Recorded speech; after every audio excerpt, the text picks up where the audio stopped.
और आइए आज की सबसे बड़ी खबर पर आपको सबसे पहले अपडेट दे देते हैं। इस समय वोटिंग चल रही है, राज्यसभा चुनाव की इस समय वोटिंग जारी है। 10 सीटें हैं जिन पर आज मतदान किया जा रहा है और ये बड़ी जानकारी आपको दे रहे हैं। समाजवादी पार्टी में क्रॉस वोटिंग के बीच की ये बड़ी खबर, जिसमें मनोज पांडे ने मुख्य सचेतक पद से इस्तीफा दे दिया है।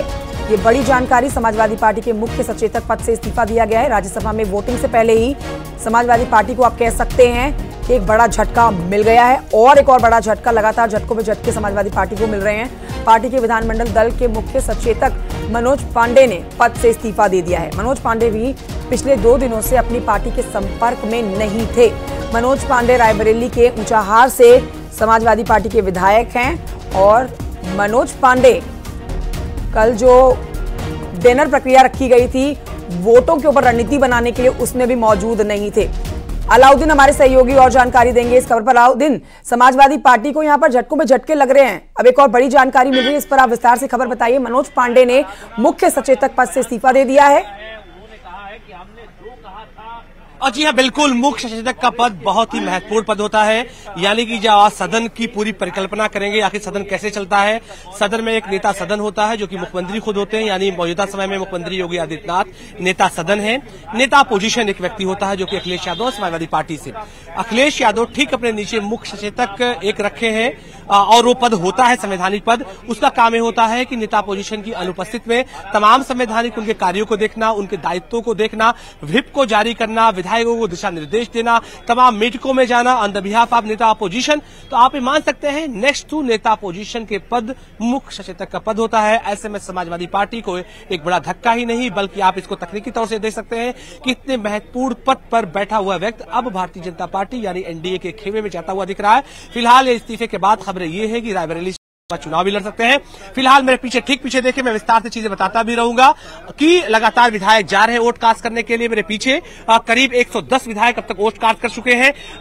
जो तमाम जो पहलू अब दिखाई दे रहा है सिनेरियो विधानसभा में, उससे साफ ये पता चल रहा है कि अब Rakesh Pratap Singh 1 Amethi, number 2 Rakesh Pandey Ambedkar Nagar 2, number 3 Vinod Chaturvedi Kalpi number 3 और नंबर 4 अभय सिंह गोसाईगंज अयोध्या 4, नंबर 5 जो है मनोज पांडे जो कि रायबरेली ऊंचाहार से विधायक है। 5 का तो बिल्कुल क्लियर हो गया। छठा आप नाम ले लीजिए पूजा पाल का, 7वां आप नाम ले सकते हैं महाराजी देवी का। तो यानी 6 से 7 का क्रॉस वोट बिल्कुल फाइनल। 5 लोगों तो एक हिसाब से कैमरे पे हाँ या ना करते हुए इस बात को स्वीकार कर लिया। रवि एक बार इधर आए, लोकदल के कुछ विधायक आ रहे हैं वोट कास्ट करके, मैं उनसे बात करने की कोशिश करता हूं। विधानसभा में अब हालात बिल्कुल जितनी उम्मीद से भी ज्यादा चेंज हो चुके हैं, बदल गए हैं। सातों से समाजवादी पार्टी के विधायक देखिए यहाँ पर आ गए हैं। गुलाम मोहम्मद से लेकर तमाम दूसरे विधायक यहाँ पर बातचीत भी कर रहे हैं। आइए मैं बात कर लेता हूँ विधायकों से। सर, आपने वोट कास्ट कर दिया है? हाँ, कर दिया। वोट कास्ट कहाँ हुआ, क्या आप लोग के इरादे थे आरएलडी के पूरे? एनडीए को वोट हुआ है तो मजबूत हैं। आपने वोट कास्ट कर दिया? बिल्कुल कर दिया साहब। और एनडीए के 8 प्रत्याशी निश्चित रूप से विजयी होंगे। एनडीए चट्टान की तरह से एकजुट है और सामने वाले दल में फूट पड़ी हुई है, भगदड़ मची हुई है। आगे राकेश प्रताप जी वगैरह ने वोट कास्ट कर दिया। अलाउद्दीन, आप बने रहिए इस खबर पर, मैं आगे भी आपसे जानकारी लूंगी। फिलहाल एक और बड़ी अपडेट जो है अपने दर्शकों को देंगे। एक बड़ी खबर, समाजवादी पार्टी के विधायक अभय सिंह ने अपना फेसबुक अपडेट किया है। अभय सिंह ने रामलला की फोटो पोस्ट करते हुए लिखा है, जय रघुनंदन जय सिया राम। तो ये एक और बड़ा झटका आप कहेंगे समाजवादी पार्टी को, जो कि समाजवादी पार्टी के विधायक की तरफ से ही दिया जा रहा है। अभय सिंह की हम बात कर रहे हैं और आपको तस्वीर भी दिखा रहे हैं। उनका ये फेसबुक पेज आप देख रहे हैं और फेसबुक पर उन्होंने अपडेट जो किया है वो भगवान श्री राम की ये वो मूर्ति है जो अयोध्या में आपने देखा, जिसके लिए राम मंदिर प्राण प्रतिष्ठा में कई दिग्गज जुटे और राम मंदिर प्राण प्रतिष्ठा जो है वो सुर्खियों में रहा। आप देखिए उसी राम मंदिर से भगवान श्री रामलला की तस्वीर पोस्ट करते हुए कह रहे हैं अभय, जय रघुनंदन जय सिया राम। तो सीधे तौर पर राम का नाम ले रहे हैं और यह भी कहा जा सकता है कि एक बड़े झटके के तौर पर समाजवादी पार्टी उनके इस पोस्ट को ले सकती है।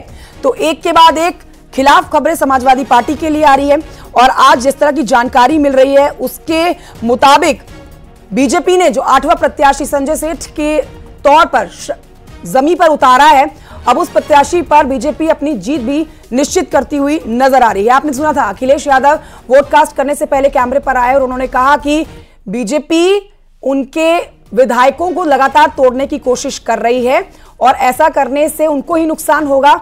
उनके विधायक एकजुट हैं और एक साथ उनके तीसरे प्रत्याशी को जिताने के लिए तत्पर है। लेकिन अब देखिए, ये जो खबरें आ रही हैं छन के और जो तस्वीरें भी हम आपको दिखा रहे हैं, आप इनको देख के कह सकते हैं कि यहां पर समाजवादी पार्टी को बड़े झटके लगते हुए नजर आ रहे हैं। एक तरफ आपने अभी जाना कि किस तरह से मनोज पांडे, जो कि पिछले 2 दिनों से अपनी पार्टी के संपर्क में ही नहीं थे, रायबरेली के ऊंचाहार से समाजवादी पार्टी के विधायक हैं, उन्होंने एक बड़ा कदम उठाते हुए समाजवादी पार्टी के सचेतक पद से, मुख्य सचेतक पद से इस्तीफा दे दिया। और अब दूसरी तरफ जो तस्वीर आपको दिखा रहे थे, वो भी समाजवादी पार्टी को एक झटके के तौर पर ली जा सकती है, जिसमें उन्हीं के विधायक अभय सिंह जो हैं फेसबुक अपडेट कर रहे हैं और रामलला की तस्वीर पोस्ट करते हुए जय रघुनंदन, जय सिया राम कह रहे हैं। संकेत हमारे साथ हमारे सहयोगी बने हुए हैं। संकेत, तमाम विधायक पहुंच रहे हैं वोट कास्ट करते हुए।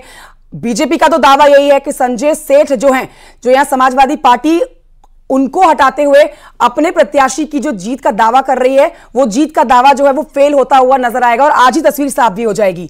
आप लगातार इस खबर पर बने हुए हैं। यहां पर विधायक पहुंच रहे हैं, वोट कास्ट कर रहे हैं, मुख्यमंत्री योगी आदित्यनाथ भी पहुंचे। लेकिन जब आपने समाजवादी पार्टी के अध्यक्ष अखिलेश यादव से बात की तो उनके चेहरे पर संकेत, हमने वो उत्साह नहीं देखा जो देखा जाना चाहिए था। वो सिर्फ बीजेपी को कटाक्ष कर रहे थे।